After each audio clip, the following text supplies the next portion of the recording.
عليكم حبيباتي، كي دايرين؟ لاباس عليكم؟ كلشي بخير، صحه لاباس.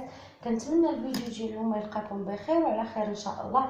اليوم ان شاء الله غادي نقدم لكم بسطيله على طريقتي الخاصه، كتجي لذيذه بزاف وسهله في التحضير. غادي نحتاج للبسطيله ديالي، غنحتاج الدجاج. بطبيعه الحال انايا دايره غادي ندير البسطيله يعني على قدها، يعني صغيره. الا كنتو غادي ديروها كبيره شويه غادي تضاعفوا في الكميه. غادي نحتاج هنايا عندي نص دجاجه، غادي نحتاج الزيت، غنحتاج قزبر ونص مصيره وجوج ضريسات ديال الثومه. غادي نحتاج 3 ديال البصلات مشلطين. غادي نحتاج نص ديال الكوزه محكوكه. غنحتاج الملحه، غنحتاج نص معلقه ديال البزار ونص معلقه ديال السكنجبير، نص معلقه ديال التحميره. وغنحتاج ضامتي ديال الدجاج. وغادي نحتاج واحد كنور ديال السمن، لانه ما لقيتش السمن، ما عنديش، ما متوفرش. الا كان متوفر عندكم السمن من الاحسن. غادي نحتاج حبيباتي سكر كلاصي، غنحتاج القرفه، غنحتاج هنايا اللوز وكاوكاو اللي طحنتهم. غادي نحتاج واحد المعلقه ديال العسل الحر. غادي نحتاج 4 ديال البيضات. هاد المكونات هادو غادي نخليهم على جنب حتى نطيب المرقه ديالي. تابعوا معايا حبيباتي طريقه التحضير اللي هي سهله جدا وبسيطه، يعني ما كتكلفنيش بزاف ديال الوقت. غادي ناخذ كاسرول ديالي وغادي ندير الزيت.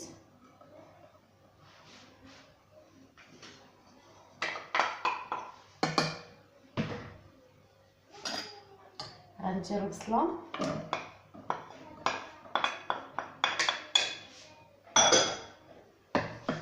وغندير قبيصه ديال الملحه. غادي نرد البصله ديالي فوق النار حتى تهبط ليا. اذا حبيباتي من بعد ما هبطات ليا البصله غنضيف الدجاج ديالي.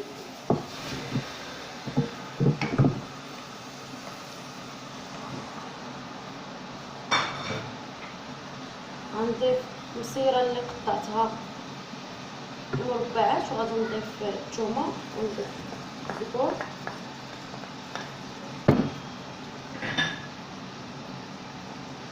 غادي نضيف البزار، التحميره وعفوا السكنجبير، التحميره. غادي نضيف الكوزه وشويه ديال الملح اللي بقى ليا.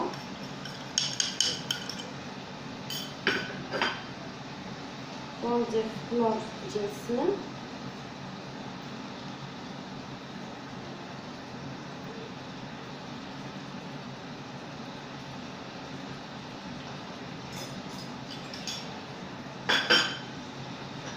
غادي نخلي المقادير ديالي غادي يتقلاو ليا. غادي نخلي المقادير ديالي يتقلاو ليا مزيان.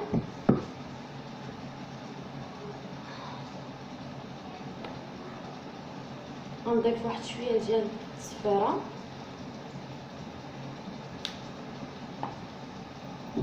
صافي حبيباتي، نخلي الدجاج ديالي حتى يتقلى مزيان.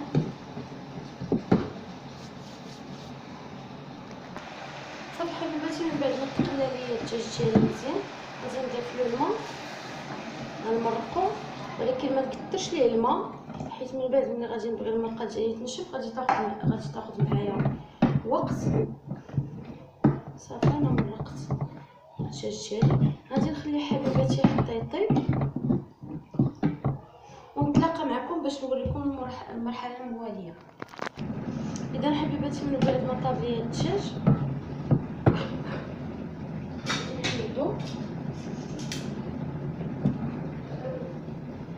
غادي نحيد الدجاج ديالي، غنحيدو، غادي نفرتو، غنحيد منه العظام.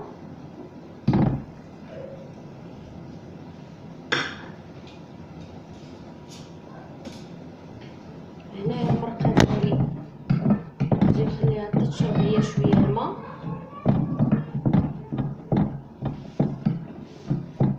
مازال واحد شويه تتشرب ليا الماء. غادي ناخذ الدجاج ديالي، غادي نحيد منه العظام كما قلت لكم، وغادي نفرتو على قطع صغيره ونتلاقى معكم. اذا حبيباتي انا من بعد ما شرب ليا الدواز ديالي الماء، وصلت لي شربات ليا الماء شويه، غادي نضيف لها معلقه ديال العسل.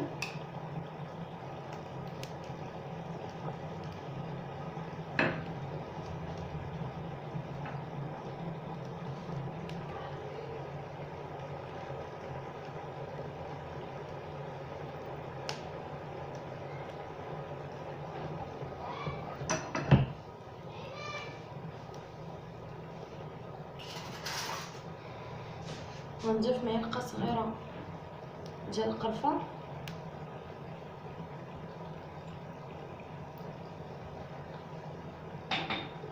غنضيف معلقه صغيره ديال السكر بلاصي،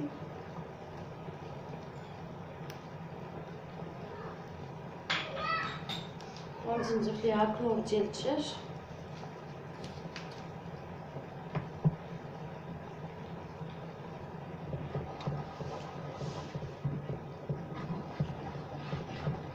غادي نخلط كلشي مع بعضو، غادي نخليهم يطبخوا شويه.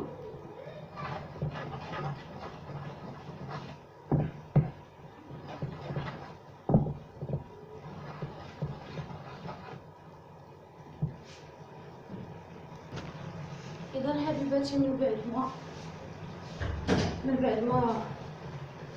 ما طهاو ليا المقادير اللي ضفت المرقه ديالي، غادي نضيف ليها دوك ربعه ديال البيضات، عفوا غنضيفهم غير بالتدريج.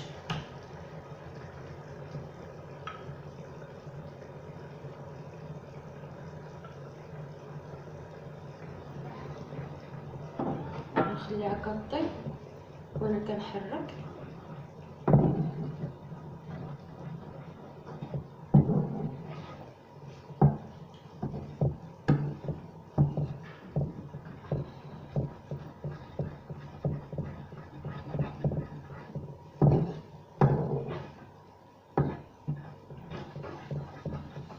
نضيف البيض الاخر،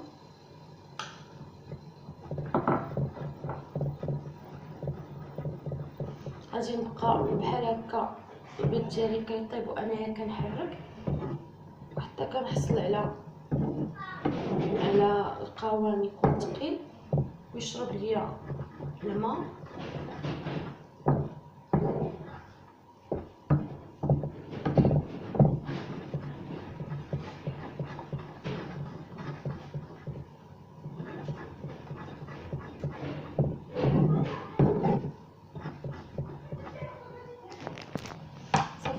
هذا هو القوام اللي كنحصل عليه، شرب ليا الماء.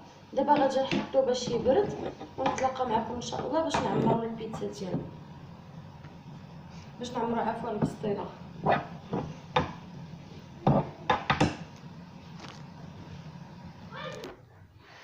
اذا عزيزاتي غادي ناخذ اللاطه ديالي، غادي ندهنها بشويه ديال الزبده والزيت،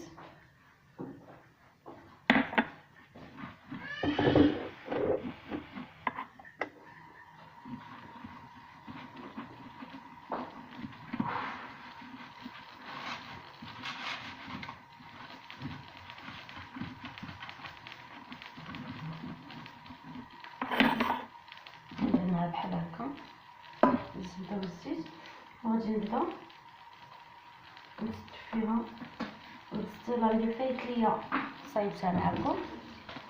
بسم الله،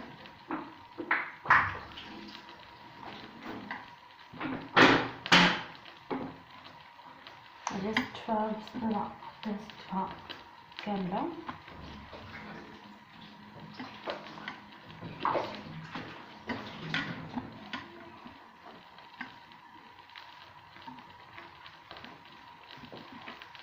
غادي نلوحها على الجناب،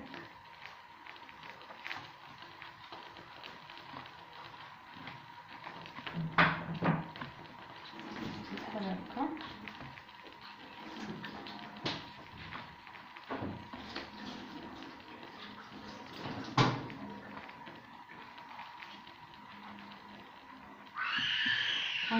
الورقه ديالي في الوطا بحال هكا.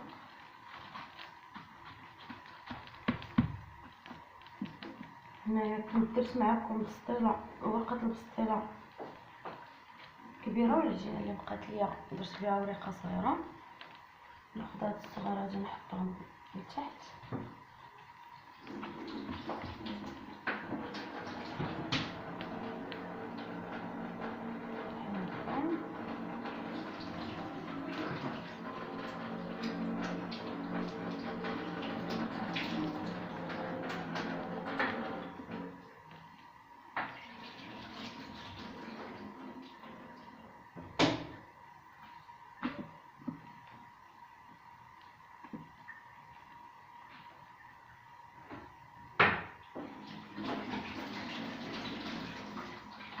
نحطهم بحال هكا صافي.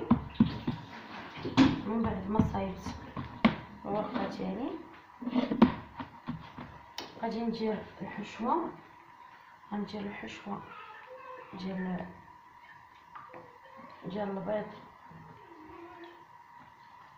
والبصله. من بعد ما درت الحشوه الطبقه الاولى غادي ندير شويه ديال القرفه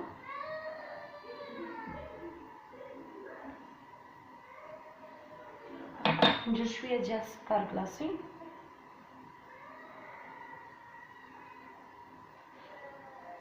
غادي ندير الطبقه الثانيه اللي هي الدجاج اللي انا فرتته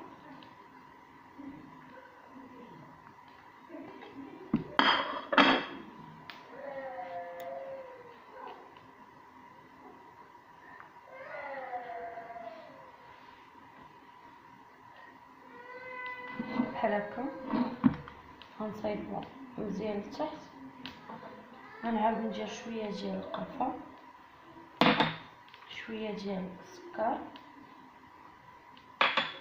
غادي ندير واحد شويه ديال ورقه البسطيله الوسط،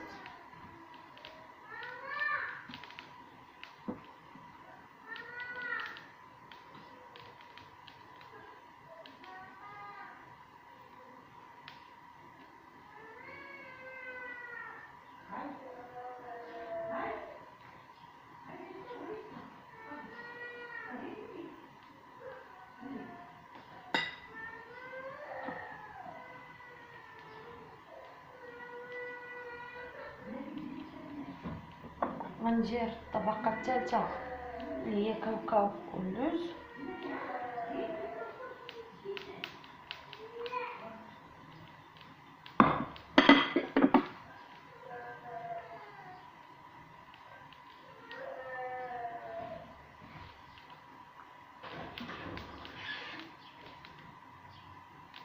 صافي.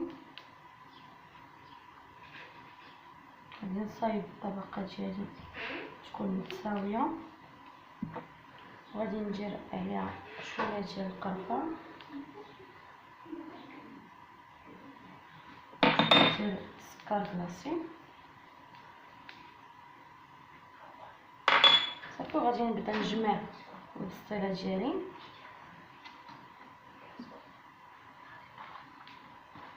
غنجمع عليها دوك الطروفه اللي خليتهم في الجانب،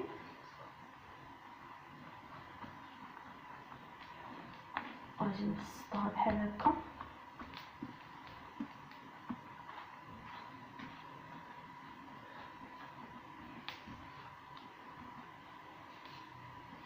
صافي. وغادي نعاود ندير طرف اخر من الورقه الفوق،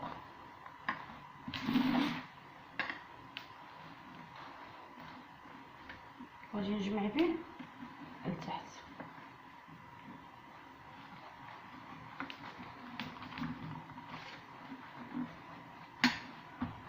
بحال هكا. نعاود واحد الطريف اخر في الجهه الاخرى، غادي نبقى نجمع بها لتحت ديال البسطيله، نخشيه لتحت باش تجمع ليا البسطيله ديالي. ناخذ اخر طرف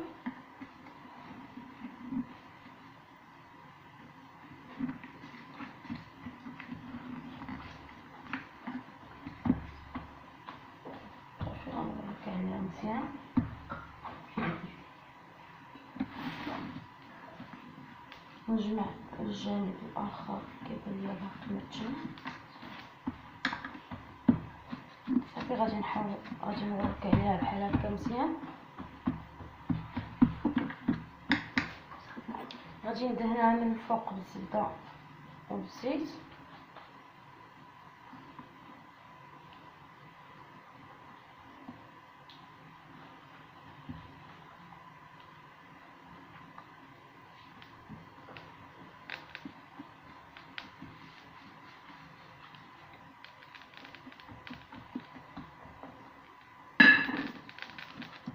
صافي هادي هي البسطيله ديالنا. غادي كطلع بحال هكا. غادي ندخلها للفران اللي سخنته على درجه الحراره 180. غادي نخلي البسطيله ديالي حتى طيب وتحمر ليا مزيان، ونتلاقى معكم في طبق التقديم. اذا حبيباتي هذا هو الشكل النهائي ديال البسطيله ديالنا، كتجي على هذا الشكل.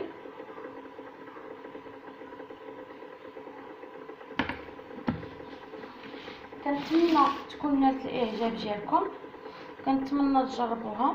بسطيله جد بسيطه على قد الحال. كنتمنى الوصفه ديال اليوم تكون نالت الاعجاب ديالكم حبيباتي. كنتمنى تشاركوا في القناه ديالي وديروا لايك الى عجبكم الفيديو باش نعطي لكم المزيد والمزيد ان شاء الله. شكرا بزاف على المتابعه، تحياتي لكم، كنبغيكم بزاف، تهلاو في راسكم، والى اللقاء الى وصفه اخرى ان شاء الله.